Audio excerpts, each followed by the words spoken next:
되게 좋은 현상이었고요. 네. 자, 3회를 보신 분은 아시겠지만 어떤 게시판에 한떨기 수선화와 같다라고 송채경화 기자를 지칭을 했는데 저희 내부조사 결과는 자작극이라는 게 4회 밝혀졌죠. 그래서 한떨기 기자, 송채경화 기자 나오셨습니다. 안녕하세요. 송채경화입니다. 자작극 아니에요. 자작극이 난무하는 시대이기 때문에 옆에는 이미 뉴욕타임스부터 호흡을 한 번도 맞춘 적이 제대로 없는 모혁 기자 나오셨습니다. 안녕하세요. 지금 초반에 저희가 이런 순서를 마련했습니다. 송채경화 기자와 함께 한 주 동안 있었던 이슈를 한번 짚어보는 순서를 마련했고 이 순서 역시 오래 가진 못할 거라고 저는 생각하고 있습니다. 네. 자, 첫 번째로 송채경화 기자의 관심을 끌었던 지난 한 주간의 사안이 뭡니까? 국정원 간첩 조작 사건. 새로운 사건이 또 터졌죠. 설명할까요? 네. 새로운 사건이 터졌어요? 네. 지난번에 1회 때 저희가 네. 얘기했었던 여러 가지 문서가 종류가 있었잖아요. 네. 검찰 쪽에서 이제 재판부에 제시했던 1번, 2번, 3번 서류가 있었는데 그 중에서 2번 서류가 사실은 중국에서 위조가 됐었다라고 네. 알려져 있었는데 2번 서류가 사실은 국정원에서 자체적으로 이제 조작을 했다라는 사실이 새롭게 밝혀졌습니다. 그게 뭐냐면 1번 우리가 서류 다 알고 있던 거잖아. 지난주에는 몰랐던 거죠. 그렇게 추정했는데 이번에는 팩트로 확정된 건가요? 아니죠. 뭐 중국에서 만들었다, 뭐 국정원에서 조작을 했을 거다라는 거는 뭐 알고 있었지만 그게 네. 실제로 국정원 내곡동에서 조작을 해가지고 팩스를 보냈을 거다라는 사실은 팩스 얘기가 번호가 있었죠. 이상했던 거 있잖아요. 네. 2번 날라왔는데 2번 문서.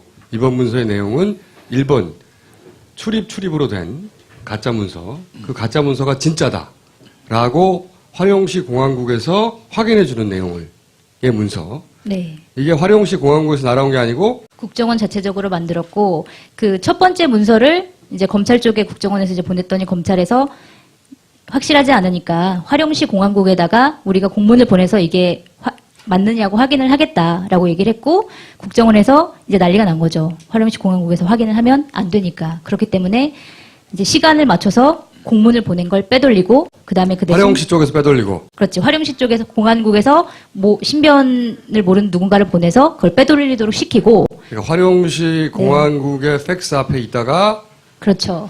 시간을 맞춰서 팩스 앞에 있다가 보내니까 네, 그 앞에서 네. 공항국 담당자들은 못 보게 국정원이 누군가 사주한 누군가 빼돌렸다. 네, 빼돌렸다. 빼돌린 뒤에 어쨌든 화룡시 공항국에 서류가 필요하잖아요. 네. 확인서가. 그거를 국정원 내곡동에서 조작을 해가지고 팩스 번호를 모른 채 총영사관에 보냈다가 그것도 와이프의 계정으로 그렇죠. 그 팩스를 보낼 수 있는 외부로 팩스를 보낼 수 있는 어떤 사이트가 있는데 그걸 와이프 이름으로 가입을 해가지고 그 와이프 이름으로 그거를 조작을 해서 보내고 그다음에 조작이라기는 굉장히 어설픈. 그렇죠. 굉장히 어설프죠. 그래서 네. 보내고 20분 뒤에 팩스 번호가 잘못됐다는 걸 알고 다시 부랴부랴 팩스 번호를 고쳐서 화룡시 공항국 팩스 번호를 고쳐가지고 다시 한번 보냈죠. 근데 또 그 결제는 그것도 국정원 아들 안에서. 이름으로 네? 국정원 안에서. 그렇죠. 근무 국정원에서. 시간에. 네. 그 결제는 아들 이름으로 결제를 했다고 합니다. 결제는 안 해. 그런데 이게 뽀록이 난 게 검찰이 모르고 둘 다 내버린 거예요. 앞에 먼저 잘못 번호 날아온 것도 내고 다시 바꿔서 내는 것도 내고 합이 잘 안 맞았던 거죠. 나중에 앞에 거를 물러달라고 그랬죠.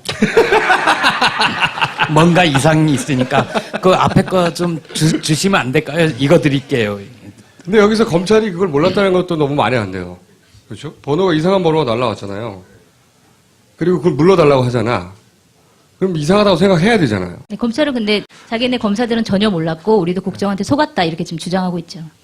내일 한겨레 신문 톱 제목을 보면 단독입니까? 단독입니다. 우리는 언제나 그런 거래요. 국정원 증거조작 결재권자는 2급 대공수사단장. 아까 얘기한 명령을 암호화해서 중국에 있는 영사관으로 보낼 때는 반드시 결재권자가 필요합니다. 아무거나 보내면 안 되잖아요. 명령인데. 그래서 그 명령을 보낼 때는 언제나 이 대공수사단장, 굉장히 고위급이죠. 2급 대공수사단장의 결재가 필요하다.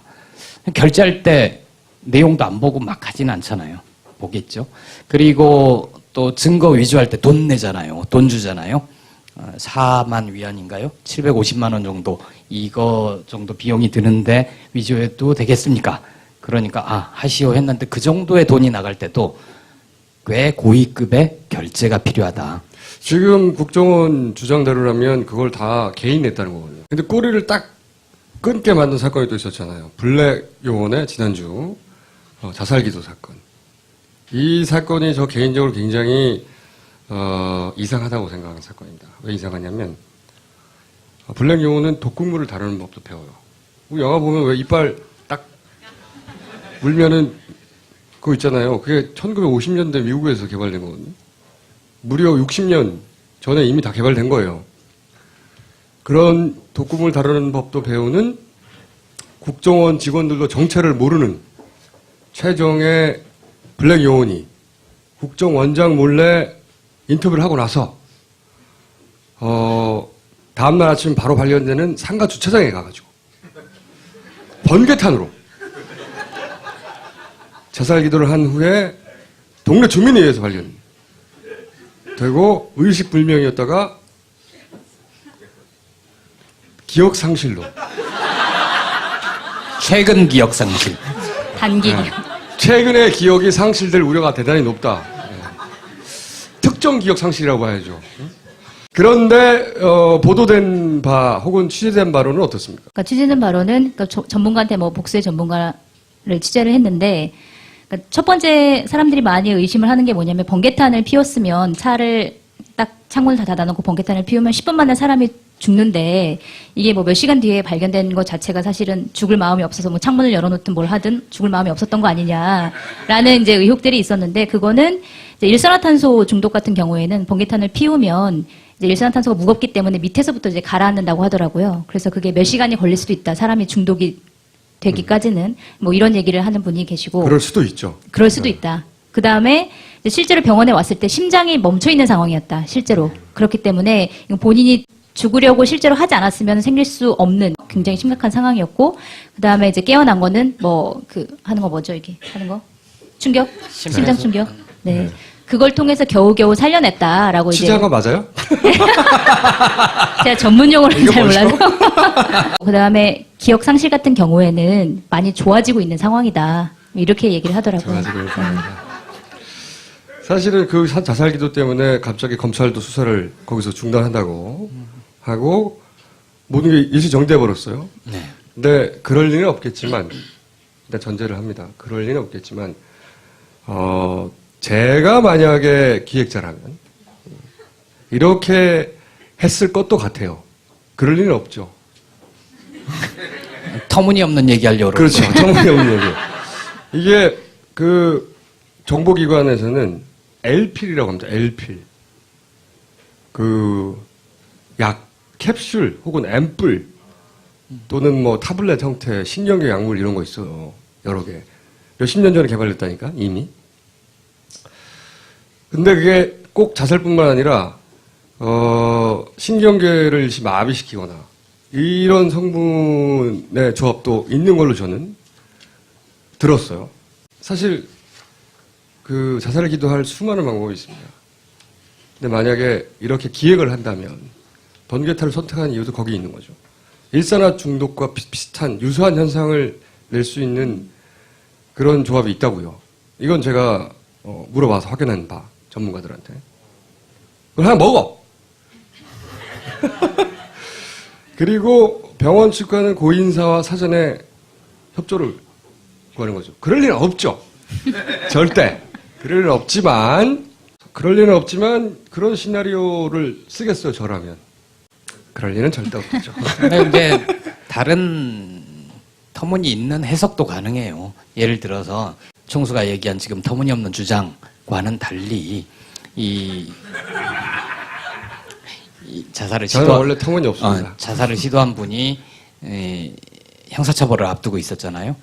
형사처벌이 되면 국가정보원 직원들은 파면이 됩니다. 그러면 퇴직금이니 연금이니 이런 게 하나도 없죠. 그래서 이제 혹자의 해석 중에 하나는 남은 가족들 때문에 그런 극단적인 선택을 한 거 아니냐. 이게 굉장히 상식적인 해석이고 바람직한 해석이라고 봅니다. 저라면 제가 수년간 매일매일 관찰해온 국정원이라면, 국정원이라는 게 우리 동네 주민센터처럼 여기지만 이제는 국정원이 CIA예요. 동네 주민센터처럼 여기면 안 돼요. 그 정도는 기획할 수 있는 능력이 있다고 봐요. 그게 실현되느냐 안 되는 차치하고라도. 네. 오랜만에 총수님 의견에 동조할 수도 있는 약간 전문가 취재를 하나 덧붙이자면, 자살과 자해는 다르다. 근데 국정원 직원이 한 거는 아까 말씀하신 대로 대로에서 낮에 사람한테 발견될 수 있는, 충분히 발견될 수 있는 장소에서 자살을 하는 건 실질적으로 자살이라고 보기 어렵지 않겠느냐. 그러니까 자살을 하려는 사람은 정말 아무도 없는 곳에, 고립돼 있는 곳에 가가지고 그렇죠. 이제 자살을 하는 경우가 많고, 근데 자해 같은 경우에는 그분은 네. 조금 있으면 출근해서 차를 빼달라고 할 곳에서 했거든요. 그 차 바로 앞에서. 어쨌든 상식적으로 딱 봤을 때 음모론을 항상 제기하시는 음모론이라뇨.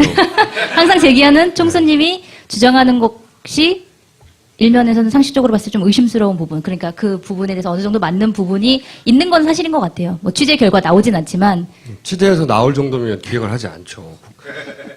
근데 이제 주민센터 아니라니까. 예. 총수의 주장은 터무니없지만 이게 굉장히 완벽한 게 기획된 거로 보기에는 네. 이런 반론들이 쭉쭉쭉쭉 나올 텐데 너무 허술하지 않았냐. 그러니까 아니죠. 여기서 반론이 어디 나옵니까? 반론 보도된 거 있나요? 없어요.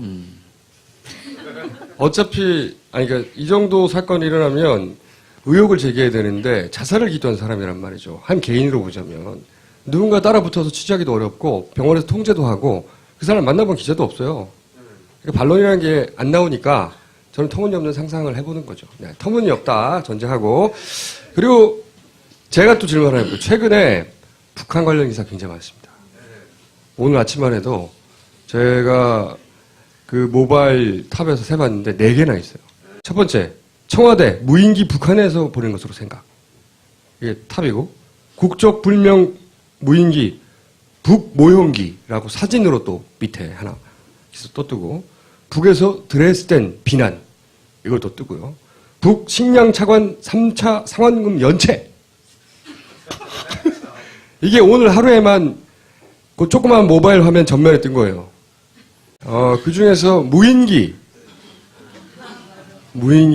요거 좀 수상한데 무인기 취재 어떻습니까?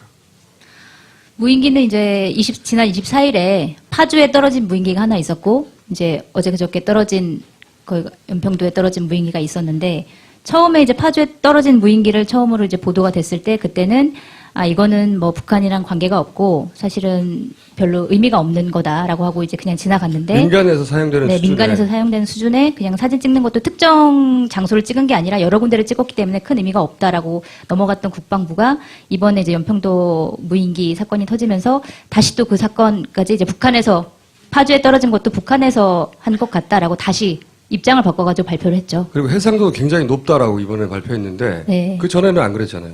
그렇죠. 그것도 약간 말이 바뀌는 부분이 굉장히 많죠. 그 전에는 해상도가 낮아서 거의 쓸모없다. 사진 해상도가 낮아서 구글 어스 보는 게 낫다. 근데 이제 북한이라고 주장한 근거가 굉장히 재밌습니다. 무인기 색깔이 파란색이다. 또 뭐 있었죠? 배터리에 쓰인 날짜. 네. 날짜라고 우리나라는 표현을 하는데 북한은 날짜. 날자라고 표현을 한다. 근데 날자라고 돼 있었다. 그 부분이 있었고, 그 다음에 그 경로가 북한에서 와서 청와대를 거쳐서 파주에 떨어졌잖아요. 그게 북한으로 다시 되돌아가는 경로다. 라고 네. 주장을 하고 있는 거죠. 네, 라고 지금. 주장을 하고 있어요. 그 다음에 또 한 가지가 더 있는데, 내일자 저희 또 단독으로 일면에 나가는 것 중에 하나가 그 비행기에서, 그 무인기에서 지문이 발견이 돼가지고 지문 조사를 했는데 우리나라에 등록되지 않은 지문이다. 좀 나는- 귀엽지 않아요? 북한이라는 근거가. 근데 저는 그 사건을 보면서 무슨 생각을 했냐면, 판문점, 그러니까 휴전선이라고 해야 되겠죠. 어디서 날라왔는지 정확히 모르니까. 휴전선에서 청와대까지가 대략 40여 킬로입니다. 근데 이게 왔다가 북한으로 돌아가는 중이었다고 발표했단 말이죠. 그렇죠? 그러면은 무인기 중에 옛날에는 RC 모델이라고 이 리모컨 컨트롤 하는 거 있잖아요. 왜 그 흔히 동호회에서 날리는 거 RC 모델. 그 RC 모델은 RC 모듈이 있어요. 그리고 그 모듈은 주파수 대역도 있고 보면 그리고 주파수 출력이 어느 정도가 되는지 확인할 수도 있고 그리고 그 소프트웨어도 있어요. 신호를 보내면 받아야 될 거 아니야.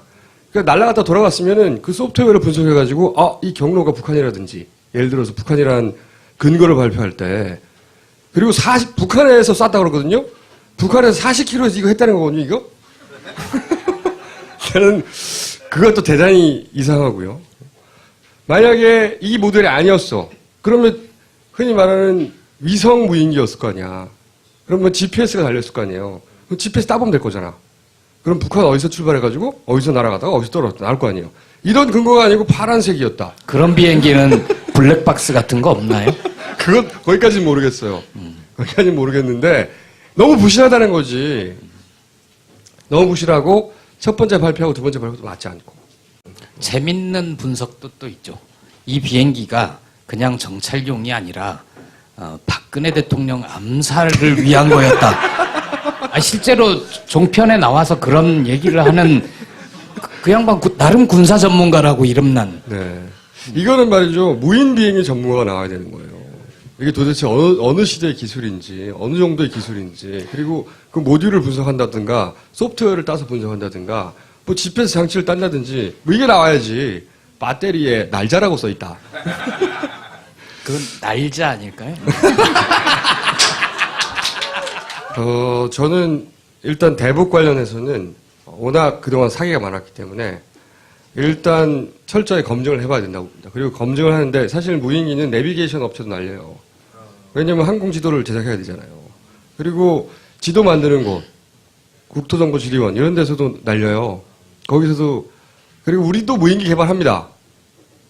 그러니까 이런 데 전문가가 나와야지. 전문가가 나와서 이게 어느 정도 기술인지 말이 되는 건지 40km를 날아서 돌아갔다는데 이게 말이 되는 건지 연료를 얼마큼 실을 수 있는데 이게 말이 되는 건지 아마 연료도 그 성분비를 분석을 하면 대한민국에서 성비와 좀 다른 고성비가 다르게 나올 겁니다. 이거 이상합니다. 라고 터무니없이 주장해 봅니다. 저는. 연평도 관련해서도 또 취재한 게 뭐가 있지 않습니까? 뭐 취재라기보다는 그냥 확인인데요. 네. 이제 지난 월요일 뉴스데스크에서 앵커가 연평도 빨리 그 포격 사건 때문에 거기서 북한에서 훈련한 것 때문에 대피하는 상황, 되게 긴급한 상황을 이제 보도를 하면서 앵커가 연평도에 나가 있는 기자 연결하겠습니다 이렇게 얘기를 했는데 화면은 알고 봤더니 연평도가 아니라 어디죠? 대청도. 대청도. 네, 대청도 화면이 나간 거예요. 나한테 어디들어 하고 물어보려고 그랬어요? 아니 까먹어가지고. 네, 그래서 이제 곧 잘릴 겁니다. 그러니까 연평도의 긴급한 상황이라고 어쨌든 계속 얘기를 하면서 화면은 대청도니까 전화를 해서 MBC에 전화를 해서 이거 앵커가 분명히 연평도라고 얘기를 했는데 화면은 대청도다. 이거 어떻게 된 거냐라고 얘기를 했더니 기자는 연평도에 가 있었고 화면은 대청도 화면이다. 이렇게 얘기를 하더라고요. 그래서 아니 누가 봐도 이거는 앵커가 연평도라고 얘기를 했으면 이 화면이 연평도라고 생각하지 않겠냐 그랬더니 뭐 앞으로 주의를 하겠다. 어떤 사람도 게시판에 그런 글을 썼어요. 뭐냐면 어제 MBC 나왔던 그 방송 화면 어제 대청도 대피소에 있었다 자기가 홍어잡이 찍으러 왔었다. MBC에서 그거 신나게 찍었는데 이딴 거짓말을 하다니. 그리고 쾌쾌한 화양 냄새가 가득 채웠다고 이제 쾌쾌한 화양 냄새가 가득 그런 식으로 보도했는데 바다 안의 음만 가득했다. 그리고 막 뛰어갔다고 그랬는데 누가 뛰어가? 다들 일상생활을 하고 있었고 대피소로 가라 했더니 귀찮아서 슬렁슬렁 편의점 들러서 과자 사들고 들어갔다. 네. 이런 그 뉴스를 보고 누군가가 그 현장에 있었던 사람이 글을 썼어요. 댓글로. 말도 안 된다고. 그래서 취재를 한 거예요. 송채 기자가. 그러니까 이게 단순한 실수인지 네. 아니면 뭔가를 그렇죠. 부풀리기 위한 것인지. 지금 소위 이제 이렇게 긴장 상황이다. 남북이. 라고 하는 그 뉴스만 보면은 그런 생각이 들잖아요. 더군다나 그 포격은 알고 보면 북한이 미리 예고했었죠. 그랬었죠. 네. 그러니까 이게 돌발 상황이 아니에요. 그쪽에 사격 훈련을 할 테니까 선박들 미리 대피해라. 통행 시키지 말아라라고 미리 예고를 했었죠. 이 포탈 메인 화면 잠깐 얘기했는데 지난주에 얘기했다가 편집됐는데 이 포탈을 선거 기간 동안 굉장히 주목해서 봐야 된다. 이 얘기를 짧게 한번 할게요. 포탈을 네이버, 대표적인 네이버하고 다음을 잘 비교해서 보셔야 돼요. 예를 들어서 정권의 이해와 아주 밀접한 사건일 때, 간첩 사건, 간첩 조작 사건, 혹은 최동욱 사건, 이럴 때 네이버와 다음이 뽑는 기사는 수백 개가 쏟아질 거잖아요, 관련해서. 걸리는 기사도 다르고, 달리는 제목도 좀 다릅니다. 뉘앙스가 묘하게 달라요. 네이버의 경우는 해석하기에 따라서는 정부나 또는 국정원 입장에 유리한 계속될 수 있는 혹은 본질을 좀 흐리게 하는 이런 기사가 달리는 경향이 높다. 예를 들어 볼게요. 일주일 전에 방송하는 날에 네이버 탑입니다. 검찰이에요. 국정원 직원 자살기도 당혹 조속 발표 방침. 그러니까 내용은 자살기도를 해서 검찰이 당황해가지고 검찰이 반성을 한 다음에 수사 결과를 조속히 발표한다. 이게 탑이에요. 같은 날 다음에서는 국정원 권 과장 자살기도 왜 상가 주차장 택했나. 이상하다는 거지. 전혀 다르게 탑을 뽑았죠. 기사도 달라요. 그리고 네이버 같은 날 검찰 최동욱 혼외 의심 아들의 입금된 2억 추적. 그러니까 최동욱 전 총장과 관련해서 뭔가 더러운 돈이 흐르고 있다. 뭐 이런 포인트라면 다음에서는 최동욱 청와대 총동원해서 신상했다. 이게 탑이에요. 어느 한쪽만 보는 경우가 많은데 매일매일 저는 1분 단위로 저장하거든요. 내가 1분대로 어떻게 하겠어? 프로그램을 짰어.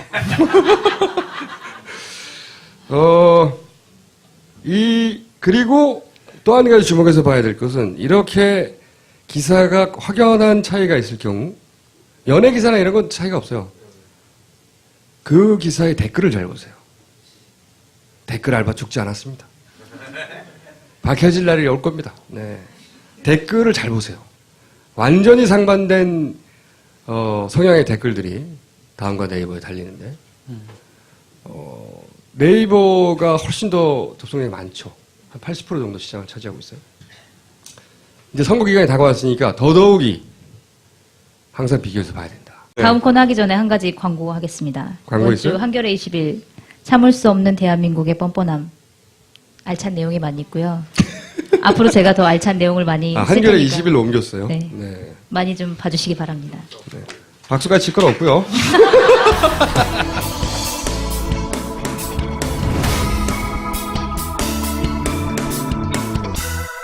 지난 3회에서 기초선거 무공천 얘기했었죠. 문제점 여러 가지가 있다. 그리고 예를 들면서 서울시의 구청장 같은 경우에는 25개 구에서 19개를 지난 지방선거에서 야권에서 당선시켰는데 다 몰살될 수도 있다. 거기까지 얘기했습니다. 그래서 저희가 이번에는 현직 구청장을 직접 모셨습니다. 그렇게까지 놀랄 일은 아니에요.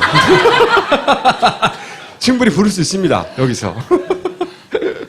현직 구청장을 성북 이동에서 가깝잖아요. 네, 그래서 성북구청장 김영렬 구청장을 모셨습니다. 네.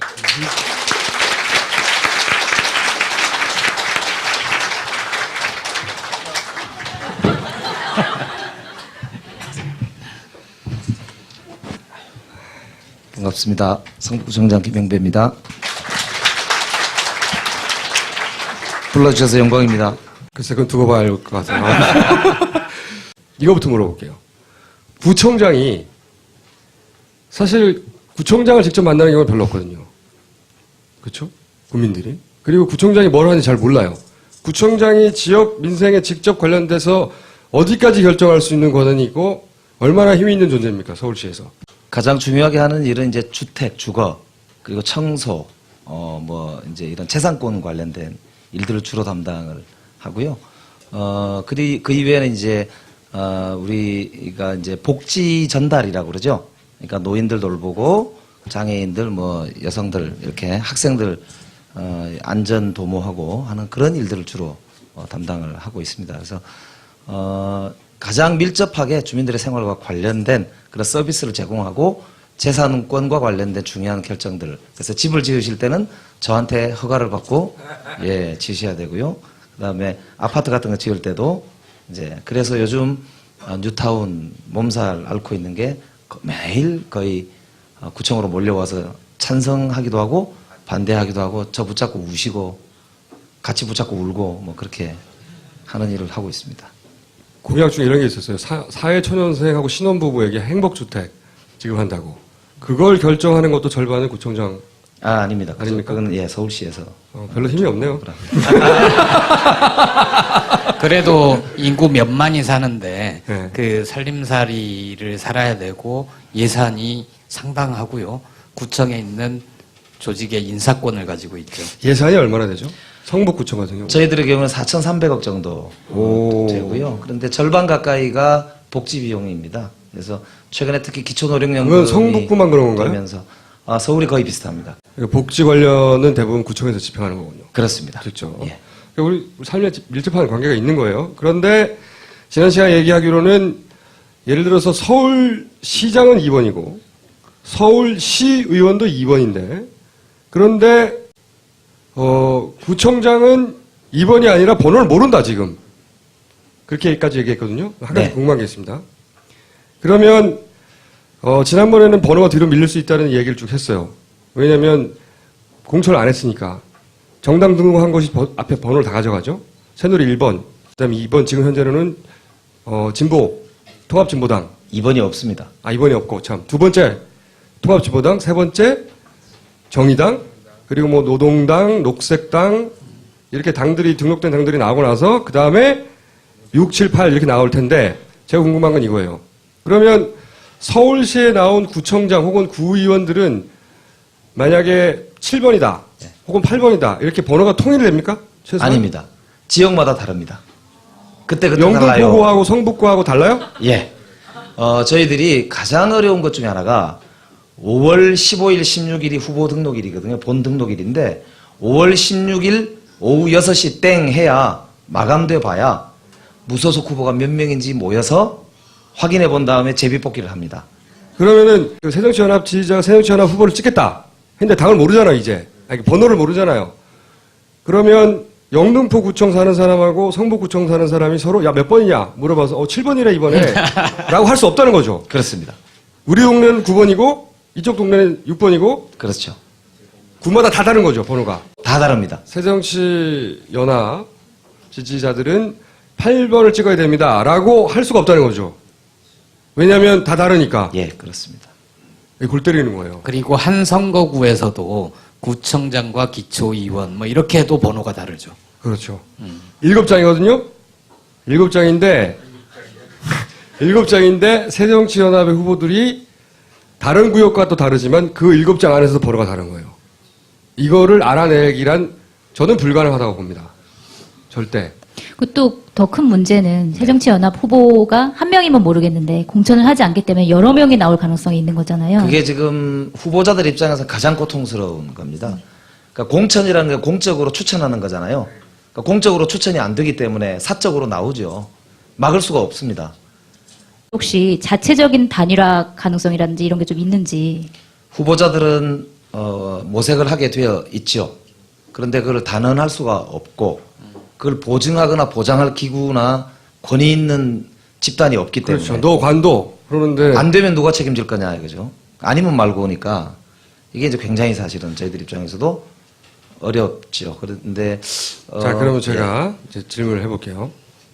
지난 시간에 당내 여론조사로는 서울시의 19개 현직 구청장을 대상으로 했을 경우에 이 상태로 가서 여론조사를 돌려보면 다 낙선한다. 라고 하던데 현재 기준으로는 맞나요? 그게? 그 내용이? 저도 그렇게 들었습니다. 이번 넣고 돌리면 어떻습니까? 뭐 제가 몇 군데 들은 바로는 좀 많이 앞서는 것으로 그런데 압니다. 번호가 이렇게 흩어져서 돌리면 사람들이 일단 전혀 모르고요. 그러니까 유권자들이 저한테 그렇게 물어보셔요. 주민들이죠. 이번에 출마 안 하세요? 두 번째, 공천 못 받으셨어요? 국회의원한테 싸우셨어요? 왜 탈당하세요? 그렇죠. 탈당해야 돼요. 무소속은 더 중요한 건 무소속이 무슨 말입니까? 그래서 무공천이 무소속이라는 거를 등치를 못 시키세요. 그렇죠. 그러니까 무공천이라고 막 몰라. 말씀드리면 그럼 무슨 그런 뭐 방침을 하나 보다. 근데 왜 당신이 무소속이야? 그러면 굉장히 설명이 어려워요. 구청장님도 탈당을 해야 되는 거예요. 출마하려면. 예. 출마하실 거죠. 예. 탈당하셨어요? 왜 한 박자 뜸들여요? 제가 사실은 현직 공무원이라서 이게 이제 발언에 그럼 출마 못하게 해드릴게요. 여기서 보내드릴게요. 그럴 줄 알고 제가 조심하고 있어요. 언제까지 등록을 하셔야 되는 건가요? 5월 15일, 16일 양일간이 본 후보 등록입니다. 그 등록하기 전에 탈당을 해야 된다. 예. 그리고 그 중에 누가 당선될지 모르지만 당선된 사람도 자기가 잘나서 당선된 거잖아요.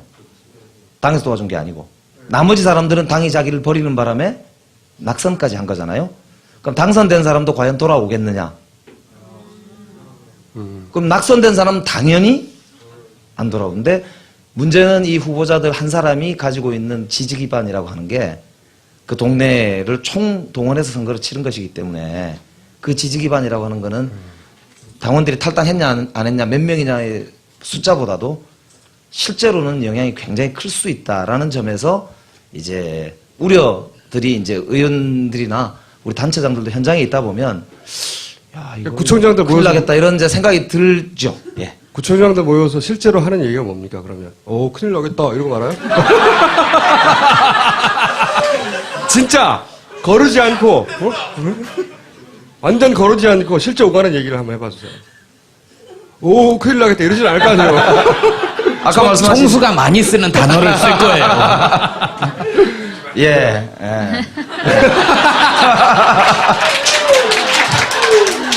아니, 좀 더 구체적으로. 그 이제 대책이 필요하다. 아니, 그런 거 말고! 그런 거 말고, 19명에게는 적어도 현직이고, 19명에게는 지금 발등에 떨어진 불이고, 굉장히 큰일 난 거잖아요. 뭐라고 합니까, 모여서? 그 분위기를 좀 전해주세요, 일단. 몇 마디만. 정말 이제 죽을 만큼 힘들어요. 그럼 왜냐면- 모여서, 큰일 났다. 죽을 만큼 힘들어요. 이렇게 합니까? 이제 사실 뭐 이 사람들의 삶을 돌보는 요즘 우리도 보면 자살 문제가 아니, 그거 말고, 모여서 무슨 얘기 하냐고요, 실제로. 문장 몇 개만 전달해줘, 문장 몇 개만. 저희 현장 우선 피부로 느끼고 싶어요. 예. 왜 이러다 보면 다 죽는다. 다 떨어지게 생겼다. 실제로. 그 다음에 그래서 우리 지도부에게도 강력하게 사실은 의사 전달을 했습니다. 하고 한 문장만 해봐주세요, 그러면. 누군가 했던 우리의 마음을, 구청장 마음을 다 대변하는 한마디만 해봐주세요.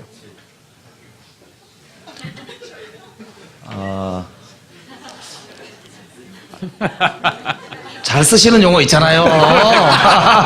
좋아! 그거를 제가 잘 쓰는 단어 있지 않습니까? 예. 그거를 그러면, 수선화라고 하고. 에이, 수선화! 그렇게 해서 문장 하나 만들어주시면 뭐라고 했을 거 아닙니까? 그러니까 이제 정말 아까 말씀드린 대로 다 떨어진다, 다 죽는다. 이게 이대로 가다가는 정말 에이, 수선화! 에이, 수선화! 에이, 수선화! 예, 그렇게 그렇게 할 해요? 정도 심각합니다. 오히려 이제 이게 가치의 문제가 아니고 사실은 룰의 문제인데 이걸 가치적으로 좀 접근하는 그런 경향이 있다 보니까 저희들도 굉장히 사실은 정말로 큰일 났습니다. 구청장들끼리 모여서 대화하는 뭡니까? 자기들끼리 막 머리 싸매고 서로 이렇게 해보자 저렇게 해보자 해볼 거 아닙니까? 이야기 나오는 건 한 두 갈래인데요. 하나는 회군해야 되지 않느냐라는 주장도 있었고요. 회군이라는 건 공천하자. 예, 그런 그런 주장도 있고. 있고요. 특히 또 서울 같은 경우는 그게 조금 더 많은 것 같습니다. 경기도는 또 꼭 그렇지는 않은데요. 근데 또 시민공천 뭐 이런 이야기도 좀 일부 있었어요. 그래서 이제 외부에서 시민공천이요? 시민사회에서 이제 중심이 돼서 단일화 작업을 하는 뭐 이런 언론에도 그런 이야기가 나오더라고요. 그러니까 그걸 또 좀 이렇게 선호하는 분들도 계시고 그래서 약간 양론이 있어요. 왜냐하면 이제 돌아가기에는 너무 부담스럽지 않느냐라고 하는 이런 이제 분들도 계시고 그래서 그런 통일된 견해는 사실은 마련하지 못했습니다. 만약에 구청장이 새누리 쪽에서 다 됐어요, 서울 지역. 그럼 어떤 우려가 있습니까? 본인이 글쎄요, 겪어본 그걸 바로 예단해서 말씀드리기는 어렵고요. 누가 되느냐도 다르고 그렇긴 하겠지만 별 차이 없나요? 우리가 소망하는 바, 우리가 희망하는 바가 이제 사라지는 거죠. 이렇게 아니 말씀드리기는 지금 어렵고요. 말을 되게 조심스럽게 할 수밖에 없는 처지예요. 출마 예정자이기 때문에 선거법이 걸릴까봐. 그래서 제가 계속 물어보는 거예요. 보내버리려고. 아니, 유권자 입장에서는, 아우 땀나. 바뀌면 큰일 나는구나. 혹은 바뀌어도 별 상관이 없네, 내 삶과는. 그러면 걱정할 필요가 없잖아. 이건 정당의 고민이고. 유권자는 왜 그런 걸 걱정해야 되는 거죠. 그런 면에서는 그렇게 유권자들이 확신 느끼지 못하도록 한 우리 정치, 특히 우리 당이 저는 심각하게 반성해야 된다고 봅니다. 저도 그 중에 하나고 그 반성 속에 앞으로 정말로 오히려 국민들이 안타까워할 수 있도록 하는 방향으로 되도록 최선을 다하려고 생각하고 있습니다. 출마하신 분 많네. 그러면 현재까지는 특별한 대안이 없는 거죠. 시민공천이라는 것도 사실 무슨 권위가 있어서 시민들이 모여서 너는 나가지 말고 넌 나가 하면은 받아들여야 되잖아요. 저는 뭐 현실적인 방안은 아닌 것 같고. 그리고 상대 새누리당에서는 이미 공천한다고 선언을 해버렸어요. 그렇잖아요. 최경환 원내대표가. 우리는 공천한다. 그리고 공천 안 할 이유가 있나요? 1번 빵빵빵빵 찍고 이쪽으로 없는데. 바보가 아닌 이상은. 박원순 시장 정도의 인지도와 그런 게 있으면 되죠. 박원순 시장이 보궐선거에서 당선될 때도 당시에 민주당 번호를 가지고 나가야 되지 않겠느냐. 아니다. 시민 후보로 나가겠다. 이런 논란이 있었었죠. 그때는 낙검수 힘이었죠. 자, 저희가 이제 이 시간은 다 됐어요. 구청장님을 한 번 더 부를지도 모릅니다. 왜냐하면 지방선 계속 나와 있고 그리고 아직도 못 보낸 것 같으니까. 근데 오늘 이 자리를 뜨기 전에 꼭 하고 싶은 말씀 있어요? 그렇기 때문에 투표를 꼭 해야 된다든지 그렇기 때문에 번호를 확실히 확인하라든지. 정말 시민의 삶을 돌아보고 돌볼 시대가 왔습니다. 저는 정말 절실하다고 생각해요. 예. 이거 출마 사전 선거운동에 걸릴 것 같은데 오히려. 여기 계신 총수님 모시고 이 잘 분위기 만들어서 저희들 정말로 잘 해결할 수 있도록 도와주셨으면 좋겠어요. 네. 좋아요. 안녕하세요, 김호준입니다. 김호준의 켄터키 프라이드 치킨에서는 세상에 있는 모든 닭 요리법을 모으고 있습니다. 여러분만 알고 있는 닭 요리법, 닭을 지드든 볶든 튀기든 혹은 찌든 불태우든 여러분만의 닭 요리법을 1분 내외에 영상으로 만들어서 보내주십시오. 보내주실 곳은 leepd@한일.co 기다리고 있겠습니다.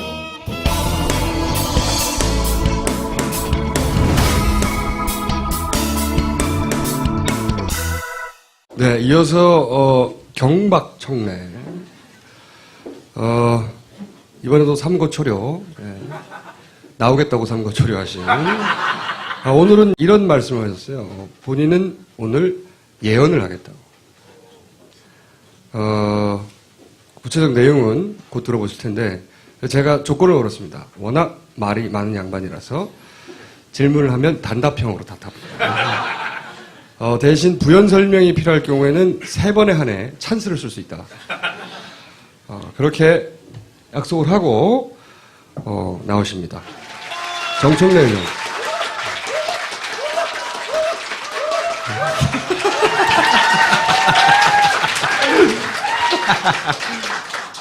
오늘 예언 쇼의 내용은 이겁니다. 질문 내용은 무공천의 어떤 문제에 대해서 이미 여러 가지 얘기를 했고 무공천으로 지방선거를 치렀어요. 끝까지.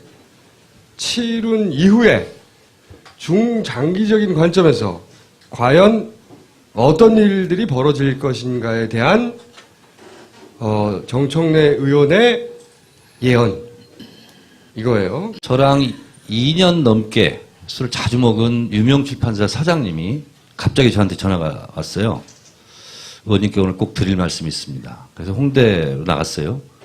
그랬더니 제가 무슨 말을 할 텐데 의원님도 믿지 않고 웃을 수 있습니다. 그러나 저의 마음을 전달하겠습니다. 말씀해 보세요. 그랬더니 의원님은 참 겸손인입니다. 그래서 막 웃었어. 진짜 막 박장대소 웃었는데 무슨 뜻으로 그런 말을 하냐 그랬더니 일반적인 겸손인은 사람을 볼 때마다 고개를 숙이면서 겸손하게 한대요. 근데 참 겸손인은 싸우기 어려운 국정원, 조선일보, 박근혜 대통령 이런 사람들에게는 고개를 빳빳이 들고 싸우고 그리고 약자에게는 한없이 눈물을 흘릴 줄 아는 이런 사람이 진짜 참 겸손이라고 생각하는데 나는 2년 동안의 모습에서 의원님을 봤다. 참 겸손이다. 시끄럽고요. 우리 집사람한테는 엄청 대던데. 다음에 총선이 몇 년도예요? 많이 남았어요. 한 2년 후. 혹시 재선에 실패하시더라도 먹고 사는 거 걱정 안 하셔도 될 것 같아요. 뭐하고 먹고 살라고? 지금 있는 재능. 제가 재능이 많아요? 네. 겸손함을 바탕으로. 재능 기부하고 국회의원 하겠습니다.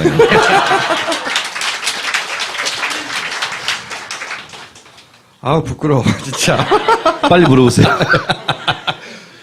자, 지금, 새정치연합에서는 청와대는 응답하라.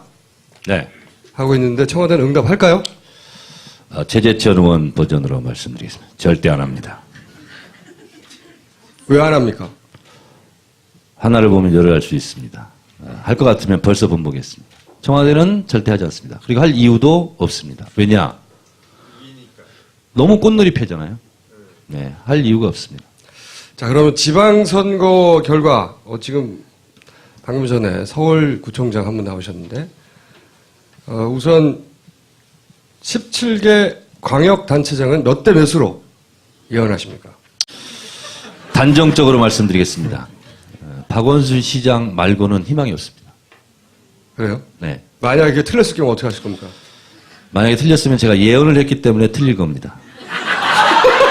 사람들이 긴장하고 단결해서 아니, 여론조사 최근 나온 거 보면 최문순, 안희정 정도는 우세다.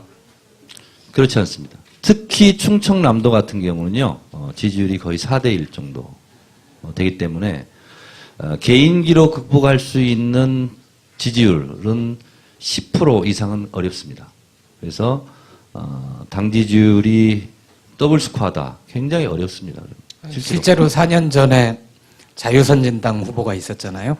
그런데 지금은 자유선진당이 새누리당하고 합당을 했죠. 보수 진영에서 표를 갈라먹을 사람이 없다는 거죠. 그렇습니다. 강원도 같은 경우에는 최문순 지사가 워낙 강세고, 그 다음에 새누리당 후보 중에서는 좀 웬만한 사람이 별로 없다라는 평가가 많은데, 강원도도 좀 위험한 건가요? 온정적 비과학적 예측입니다. 자세하게 설명해 주세요. 네. 선거전에 들어가면은요, 개인기로 확보할 수 있는 퍼센트는 제가 말씀드렸다시피 10% 미만입니다. 물론 저는 예외일 수 있어요. 그런데 강원도의 지지율을 봤을 때 그렇고요. 또 하나는 선거전에 직접 들어가잖아요. 그러면 이쪽 저쪽이 확실하게 갈라집니다. 그리고 선거전이 시작되면 될수록 끝 지점으로 가면 갈수록 부동층이 사라집니다. 중립지대가 없어집니다. 그렇기 때문에 최문순 지사인들 뾰족수가 있겠느냐 이런 생각을 하고 있습니다. 그럼 기초단체장 중에 가장 큰 구들인 서울구청장들은 어떻게 해석하십니까? 아까 김영배 성북구청장 말씀을 제가 뒤에서 들었는데요. 조심스러워서 말씀을 못 하셨는데 저는 조심성이 부족하잖아요. 그냥 말씀드리겠습니다. 서울 시내 19개 19명 구청장 중에서 가장 인기가 높은 데가 마포구청장입니다. 마포구청장이 그냥 여론조사를 하면은요, 한 20% 가까이 이깁니다. 근데 무소속을 넣고 돌려보면 오차 범위 내로 좁혀집니다. 제 개인적인 판단은 2번을 다느냐 안 다느냐는 20%를 좌우하기 때문에 실제로 서울 지역 구청장들은요 5% 내외로 당락이 바뀝니다. 극복할 재간이 없습니다. 하나님이 후보로 출마해도 상당히 어려울 것이다. 그리고 단답형으로요 좀 빨리빨리 좀 물어봐 주세요. 준비해온 걸 까먹어요 지금. 자, 이 얘기 나와서 탈당해서 나갔던 사람들은 당선이 되던 또는 탈락하던 복당할 확률이 높지 않다고 했는데 얼마나 보십니까? 복당 확률을. 복당 확률은 높지 않습니다. 퍼센트지로 말을 해야죠. 예언인데. 아, 퍼센트지로 네. 10명이 탈당을 해서 당락과 관계없이 다시 돌아올 확률 제가 봤을 때는 마포을은 100%입니다. 근데 마포를 제외하고는 30% 미만. 네. 앞에 분 뭐 불만 있어요? 본인이 마포라서 지금 마포를 자꾸 예외로 드는 거예요. 제가 마포잖아요. 그리고 우리 지역은 찬스. 부연 설명. 부연 설명이 필요해. 이게요. 우리 지역만 실제로 마포을만 교통정리가 됐어요. 구청장에 대해서요. 새정치민주연합에 다른 경쟁자가 없습니다. 도전자가 없어요. 딱 한 명이에요. 그리고 제 지역에 시의원, 광역의원이 2명 나옵니다. 2명 제가 지정했어요. 유. 그리고 기초 구의원 있잖아요. 내 지역에서 2명씩 뽑으니까 1명 우리가 돼야 되잖아요. 그래서 4명 선정했어요. 그리고 저하고 사진 찍었어요. 사진 공천의 원조는 접니다. 근데 사실상 공천 아닌가요, 그러면? 그렇죠. 그건 공천이라 할 수 없어요, 근데. 아니 그러니까요. 정당의 이름으로 한 게 아니라. 그렇죠. 본인과 친한 사람들 중심으로. 사천. 아니, 그럼 근데 다른 후보들은 없나요? 그렇죠. 본인과 친하지 않는 다른 후보들. 다른 후보들. 다른 후보들은 저한테 저를 도와주십시오라고 말을 못해요. 워낙 카리스마가 있잖아요, 제가. 아니, 그러니까 본인이. 그래서 네. 좀 들어봐요. 찬스 중이잖아, 지금. 그래서 제가 시의원 2명, 구의원 4명, 6명한테 걱정하지 마라. 그리고 안철수하고 사진 찍을 생각 하지 마라. 우리 지역은 정청래다. 다른 지역은요, 이게 안 됩니다. 후보가 난립할 수밖에 없어요. 김현미 의원 지역은 3명 뽑는데 10명 나온대요. 우리 지역은 1명. 근데 그러면 후보가 나오는 사람이 없는 건가요? 아예? 아니, 제가 이제 너무나 초장에 강력하게 초선에 기선제압을 하니까, 정청래 의원이 도와주는 사람이 따로 있는데, 정청래 의원의 도움을 안 받고 내가 당선될 수 있을까? 포기해야지.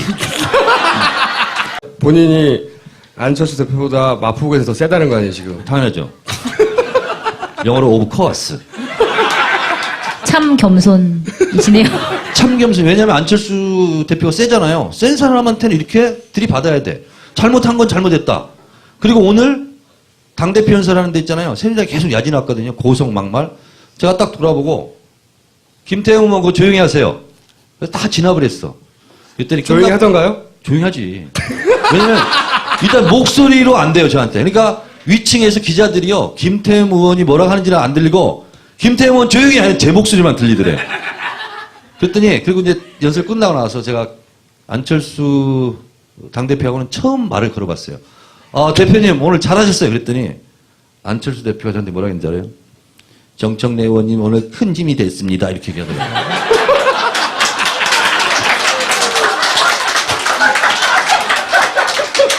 그게 내용은 뭐예요? 고함의 그러니까 내용은. 조용히 해라. 고함의 내용은 이거 뭐냐면 안철수 대표가 최경환 원내대표가 대신 사과를 했는데 이게 충정이냐 월권이냐 이런 얘기 할 때 야 원내대표라는 사람이 새누리당 최경환 원내대표가 너나 잘해. 너나 잘해. 안철수 대표한테. 네. 연설하고 있는데 그래서 뭐라고 하셨어요? 그래서 제가 딱 돌아서서 최경환 원내대표 품위를 지키세요. 그랬더니 이거 나중에 화면으로 확인해 봐야 돼요, 이거. 진짜요 진짜 기사에도 났어. 그랬더니 최경환 원내대표 품위를 지키세요. 그랬더니 알았어요 하고 그 다음부터 한마디도 못했어. 하여튼 뻥은. 뻥이 아니라 실제로 그랬어. 아니 실제로 알았어요, 그랬을까요? 속으로. 표정이 내가 얘기하니까 갑자기 고개를 숙이면서 있잖아요. 이렇게 말을 할 때 알았어요 할 때 하는 건데 그 소리는 정확하게 들리진 않았는데 워낙 작게 들어가는 목소리이기 때문에 그 다음부터는 고개를 숙이고 한마디도 못했어요. 자, 본인의 예언대로, 네. 본인의 예언대로 그렇게 지방선거가 광역이든 또는 기초든 네. 전패를 했어요, 거의 사실상. 네. 그 이후에 그럼 당내에서는 어떤 일이 벌어질 겁니다. 벌어질 것 같아요. 지금 현재 광역단체장 16명 중에서 민주당 8명, 한나라당 6명, 자유선진당 1명, 무소 1명 이렇게 해서 이겼어요. 광역단체를. 더 많죠. 광역의회는 761명 중 민주당 360명, 한나라당 288명, 비례대표 포함 이렇게 돼서 이겼죠. 기초단체장 228명 중 민주당 92명, 한나라당 82명, 10명 많아요. 이렇게 다 이겼는데도 불구하고 기초의회는 그럼에도 불구하고 졌어요. 2,888명 기초의원 중에서 민주당 1,025명, 한나라당 1,247명. 지난 4년 전에 기초선거를 민주당이 압승했다고 그랬는데 다 이겼는데 기초의회, 기초의원만은 우리가 졌어요. 그래도. 그렇게 분위기가 좋을 때도 기초의회는 졌어요. 근데 무공천한다? 이것은 제가 고상한 언어로 오늘 MBN에 나가서 얘기했어요. 세 단어로 미친 짓이다. 미친 짓이에요. 예언대로 사실상 전패를 했다고 쳐요. 네. 그럼 오늘은 예언이니까. 네. 그러면 이제 당 내에서도 무슨 일이 벌어질 거 아닙니까? 네. 구체적으로 여쭤볼게요. 흔히 말하는 계파별 의원들이 있잖아요. 네. 정확하게 맞지 않더라도 성향이 어느 정도 갈라지는 그 의원들이 계파별로 어떤 반응을 보일 거라고 보십니까? 예언. 일단 개파 반응 전에요. 6월 4일 날 지방선거 끝나고 6월 5일 날 안철수 대표는 당사 출근을 못합니다. 김한길 대표는요? 김한길 대표도 못합니다. 출근을 못합니다. 왜? 떨어진 사람들이 원망하면서 당사 앞에 진을 치면서 출근 저지 투쟁을 할 겁니다. 원래 그게 통상적으로 일어나는 일입니까? 일입니다. 선거가 지고 나면? 통상적인 것은 아닙니다. 이번엔 처음 있는 일일 겁니다. 자, 예언 하나. 보통은 선거가 지고 나면 당 지도부 책임론이 불거지죠. 그렇죠. 그렇죠. 6월 5일 날 그런데 몰려올 거라는 거죠, 지금은. 예, 당사 출근을 못 할 겁니다. 일단. 예언 하나. 네. 그러면 의원들은요? 어떤 의원 얘기하는 거예요? 그러니까 계파별로 예를 들어서. 의원들의 분위기가 반응. 의원들의 반응이요? 네, 지도부 뭐 사퇴하라, 뭐 이런 말들을 얘기 막 쏟아내고 기자들이 막 전화할 거 아닙니까? 전쟁에서 이기면 공다툼, 전쟁에서 지면 책임 다툼이 있을 수밖에 없습니다. 근데 이 상태로 무공천을 하면 패배는 부르부듯 뻔하다.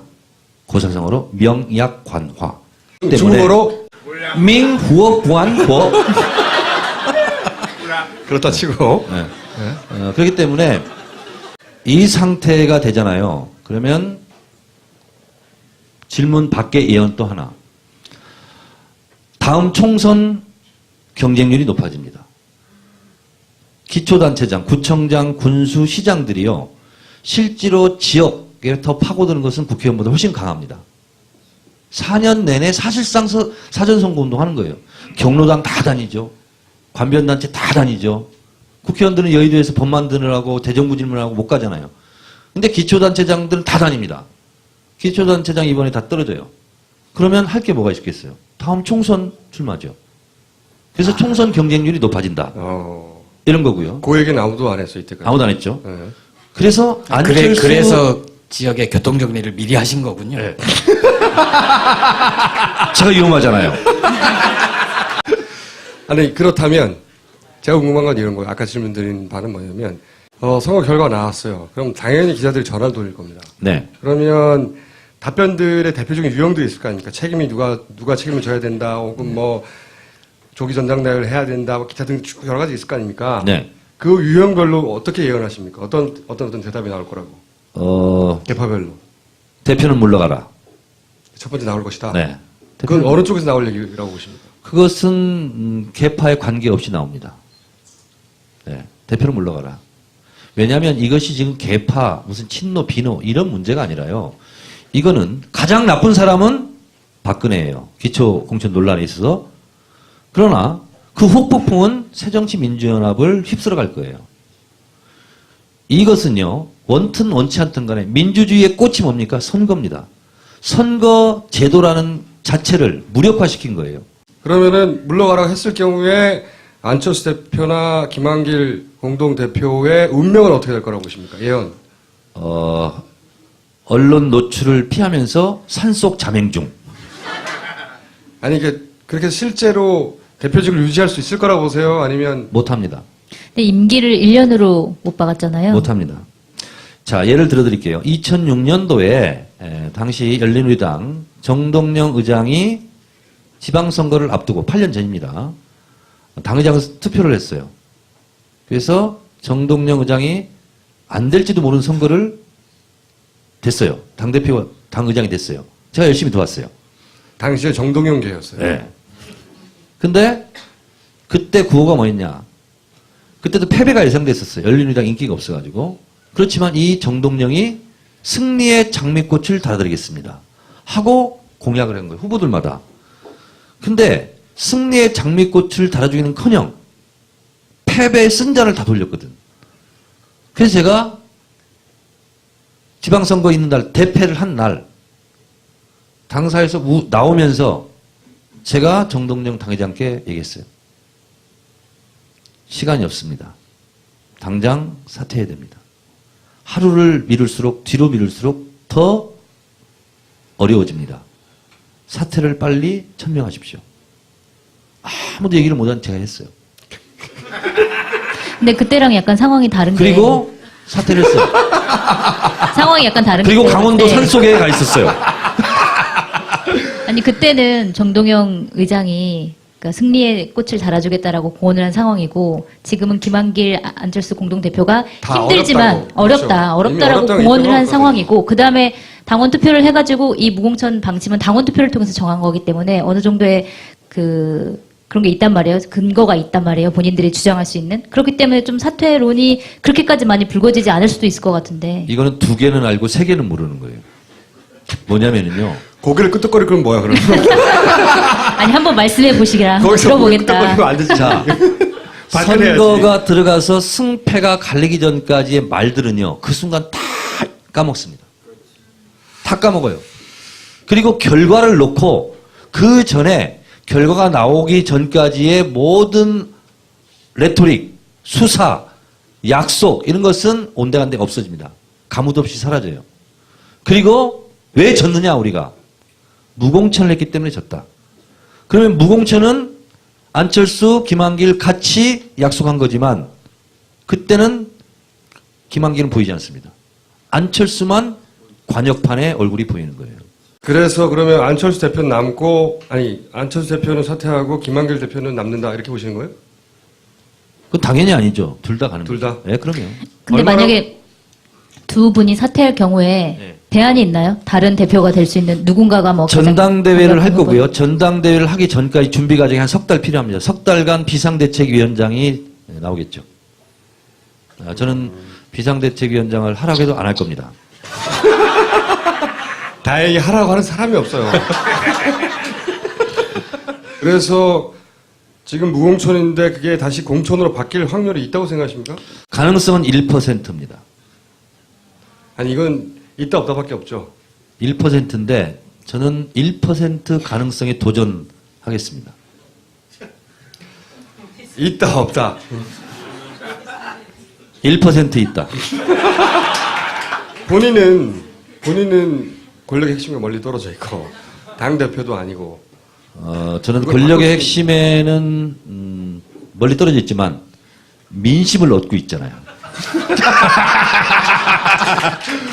근데 사실 합당의 조건이었잖아요. 무공천이. 근데 안철수 대표가 자기가 합당을 하는 명분으로 무공천을 내세웠는데 그걸 다시 되돌릴 수 있을까라는 의문이 드는데요. 저는 절대 안 되는 제로. 만약에 찬스. 두 번째 찬스. 제가 그래서 솔로몬의 지혜를 제가 발표했잖아요. 김한길 대표가 기초공천 무공천하겠다 한 것의 근거는 민주당 시절에 당문 투표였어요. 전당원. 근데 민주당이 없어졌어요. 그것은 무효가 된 겁니다. 그래서 김한길 대표는 출구 전략이 있는 거고요. 안철수 대표는 어렵죠. 그래서 제가 출구 전략을 솔로몬의 지혜로 제가 발표한 거예요. 안철수 대표 앞에서, 의총장에서 눈 동그랗게 뜨고 제 얘기를 끄덕끄덕하면서 듣더라고요. 그게 뭐냐? 당대표는 당원위에 있지 않다. 다시 새정치민주연합 당원들을 상대로 전당원 투표를 하자. 그리고 당원들이 결정해준 대로 당대표는 따라가야 된다. 그렇지 않으면 독재자 당대표다. 따라서 안철수 대표는 당원들이 이렇게 원하니 내 입장을 바꾸겠다. 그것이 바보 노무현이다. 그렇게 말을 했어요? 했어요. 그랬더니 뭐라고 반응하십니까? 눈 동그랗게 뜨고 고개 끄덕하면서 정말 옳은 얘기하고 있다. 이런 표정이었어요.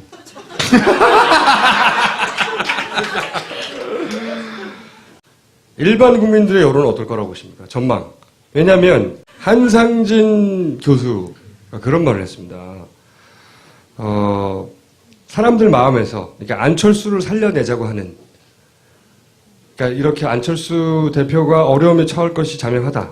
그런 안철수 대표를 보고 국민 여론이 안철수를 살려내자고 하는 자연스러운 그런 마음이 모일 것이고, 그래서 다시 마치 바보 노무현처럼 살아날 수 있을 것이다 하는 기대를 얘기를 했어요. 그래서 제가 묻는 건데, 야권 지지자들 사이에서 안철수 대표를 이렇게 어려움에 처했는데 우리가 살려내야 되는 거 아니냐. 우리가 안철수 대표를 사실은 정치로 끌어들였는데 이런 여론은 형성될 거라고 보십니까? 예언. 안 될 거라고 봅니다. 왜요? 찬스 쓰지 않고 길게 얘기하겠습니다. 안철수 찬스 대표가 하시겠어요. 안철수 대표가 의총장에서 바보 노무현의 길을 가자라고 얘기했습니다. 근데 그 바보 노무현을 결국 국민들이 대통령까지 만들어줬다. 라고 얘기했습니다. 본인은 본인의 지금 이 길이 바보 노무현의 길이라고 생각하고 있는 것 같았습니다. 근데 그 생각은 잘못된 생각이고 틀린 생각입니다. 제가 오늘 어떤 방송에 가서 그랬습니다. 노무현과 안철수는 정반대의 바보의 길로 가고 있다. 자, 안철수 대표가 노무현 같은 진정한 아름다운 바보의 길을 가는 길은 뭐냐? 제가 제시하겠다. 이 약속을 번복하면 안철수는 거의 죽을 정도로 비난을 받을 겁니다. 이미지 타격을 받을 겁니다. 자기가 엄청난 손해죠. 그 손해를 감수하고 3,000명의 동지들, 기초후보들을 살리는 것. 내가 살고 기초후보들을 죽이는 것이 아니라 기초후보들을 살리고 내가 죽는 길을 선택하면 안철수는 대권 후보의 반열에 서서 앞으로 잘 나갈 것이다. 그리고 그런 희생은 국민들이 나서서 구해줄 것이다. 그래서 저는 한상진 교수와 정반대의 견해를 내놓습니다. 실제로 태조 이성계가 요동정벌을 명받고 바로 거부했으면 바로 죽었습니다. 근데 가기 싫었어요. 반대했어요. 꾸역꾸역 갑니다. 위화도까지 가는 거예요. 그리고 나서 거기서 마지막 순간에 말머리를 돌렸거든요. 그래야 군사들이 이해를 합니다. 아, 우리 이성계 장군이 할 만큼 했다. 자, 우리 이성계 장군을 따르자. 요동정벌은 미친 짓이다. 우리 이성계 장군을 따라서 혁명을 하자. 이렇게 되거든요. 그래서 저는 안철수 대표의 출구 전략은요, 위화도까지 가는 겁니다. 끝까지 가요. 가서 회군을 하는데 그 회군의 명분은 뭐냐? 전당원 투표입니다. 저희가 이렇게 이 문제점을 지적하는, 무공천의 문제점을 지적하는 게스트만 계속 부른다고 생각하실 수 있는데 그게 아니라 사실은 당대표 쪽에 분들에게도 그 측근들 혹은 그 최고위원들에게도 섭외를 했는데 안 나오세요. 지금 현재로는. 제가 안철수 대표한테도 문자를 보냈습니다. 문자를 답이 아무나 왔나요? 볼 수 있는 거예요. 와, 아니야. 답이 왔어요. 그래서 아니, 안 오던데.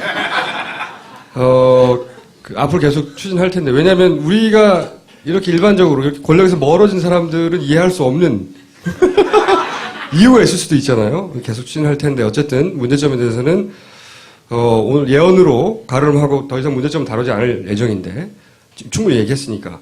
혹시 빠뜨린 예언 있어요? 예언이 있습니다. 무공천을 하는 순간 6월 5일 날 적화 통일이 된다.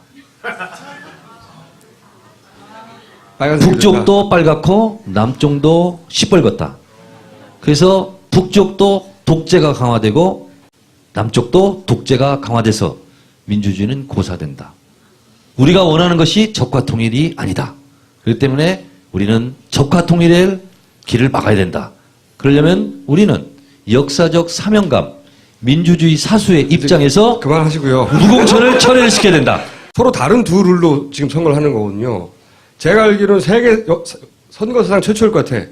선거를 하는데 룰이 달라. 주요 두 정당이. 우주 역사상 이런 일은 처음입니다. 그러니까 말이 안 되는 상황이니까 이게 얼마나 말이 안 되는지 열심히 9시 뉴스와 종편과 모든 방송이 만약에 새누리당 이런 상황에 처했다면 계속 그렇게 나갔겠죠. 근데 새정치연합이 이런 상황에서 그걸 보도해 줄 리가 없다는 거지. 알릴 방법이 없잖아요. 여론을 만들 방법이 없어. 야권에서. 기초 공천은요, 후보의 80%가 기초 후보입니다. 기초 공천을 정당이 하지 않는다 하는 것은 우리 진보개혁 지정에서는 정말 바보 같은 짓이었어요. 정당의 세력이 약화되는 거 아닙니까? 자, 새정치민주연합과 새누리당이 같이 정당 세력을 약화시켜요. 진보개혁 진영은 대체할 세력이 없습니다. 그러나 새누리당은 관변단체 많아요. 전경련 등 중앙정치도 많고 중앙조직도 많고.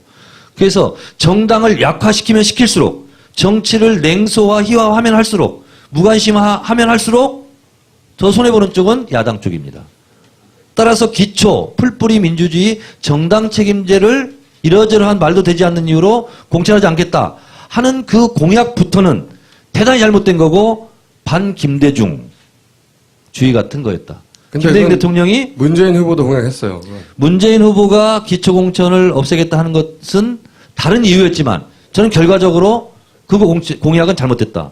이렇게 보고 있는 겁니다. 그래서 이 기초공천을 없애냐 마느냐 민주당 시절에 의총을 했을 때요. 왜 하필이면 정청래 같은 이런 진보개혁적인 아이콘이 앞장서서 반대하고 진보개혁적인 국회의원들이 다 결사 반대했을까? 저희들이 바보입니까? 정당의 힘과 역할을 빼면 뺄수록 손해가는 것은 우리 쪽이고 그럼 지금 새누리당만 가는 거예요.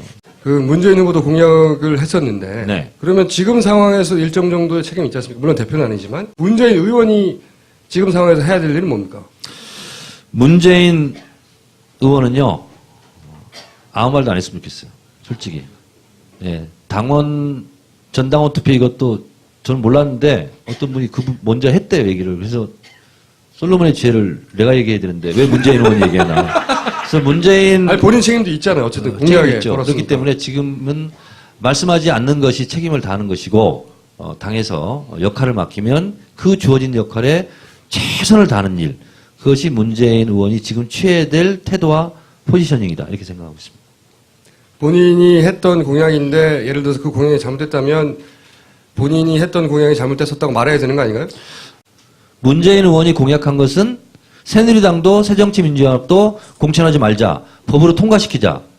하는 거였기 때문에 새정치민주연합이 무공천하는 것은 문재인, 안철수, 박근혜의 공약과는 아무 상관이 없는 문제예요. 이제 예언 충분히 하셨어요? 노스트라다무스가 이런 예언을 했어요. 전쟁이 시작되기도 전에 거대한 장벽이 무너진다. 전능한 자가 제 명대로 살지 못하고 죽고 또 죽으니 한탄스럽다. 불안전하게 타고난 이들이 이제 거의 모두 대세를 타니 강 주변의 바닥이 핏빛으로 물든다. 그게 노스트라다무스가 지금 대한민국 2014년 지방선거 예언했다는 거예요? 자, 여기까지 하겠습니다. 박수 네, 부탁드립니다. 고맙습니다.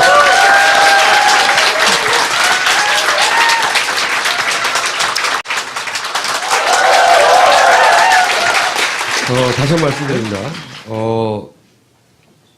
이것과 전혀 다른 의견을 가진 의원 혹은 최고위원들을 저희가 계속 섭외 중입니다. 다음 시간에는 꼭 모실 수 있도록 했으면 좋겠어요. 섭외 가면 꼭 받아주세요. 네. 그리고 방문 나가기 전에 예언, 혹시 예언하실 거 있습니까? 예언을 들어봐야 저도 예언을 하죠. 저는 그 유호성 씨 국정원 간접조사 사건 이거 포기 안 했다고 봅니다. 저는. 그래서 유호성 씨를 또 써먹는다. 그런데 지난 시간에는 만약에 정몽준 후보가 된다면, 정몽준 후보와 박원순 후보의 토론회 같은 데 등장할 수 있다라고 했는데, 추가! 유호성 씨와 이석기 전 의원을 엮는다든가, 또는 박원순과 엮는다든가, 저는 이거 가능하다고 봅니다. 항상 말하지만 몇 년간 관찰한 그들의 사고 패턴을 보면 북한이 위협한다. 종북 세력이 남 안에 있다. 간첩이 있다. 그리고 그들을 서로 묶는 거. 이게 패턴이에요. 근데 이석기 성공 모델 아닙니까? 그들 입장에서 보자면. 그 실체적 진실과 상관없이 성공 모델이에요. 성공 모델과 지금 논란이 되고 있는 자기들이 지금 코너에 몰린 요소를 엮는다든가, 또는 박원순과 3절 엮는다든가, 만난 적이 있다든지 뭐 이런 거 있잖아요. 서로 뭔가를 주고받았다든지 그런 거 나올 가능성 대단히 높고, 만약 안 나오면 여기서 했기 때문에 안 나오고. 어떻게 보십니까? 저는 굉장히 짧은 예언. 네. 선거를 앞두고 새누리당에 터무니없는 공세가 있을 수 있다.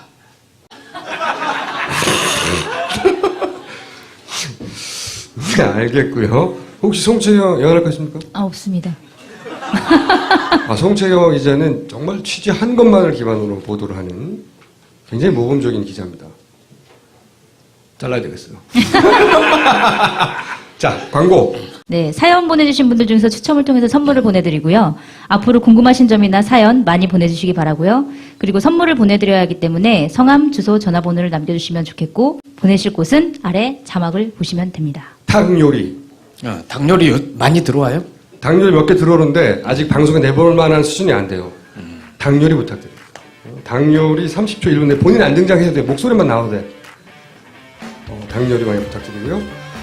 그리고 오늘부터 시작해서 앞으로 5회, 6회 전부 다 7시 반에 입장하고 벙커원에 8시부터 본방송을 시작합니다.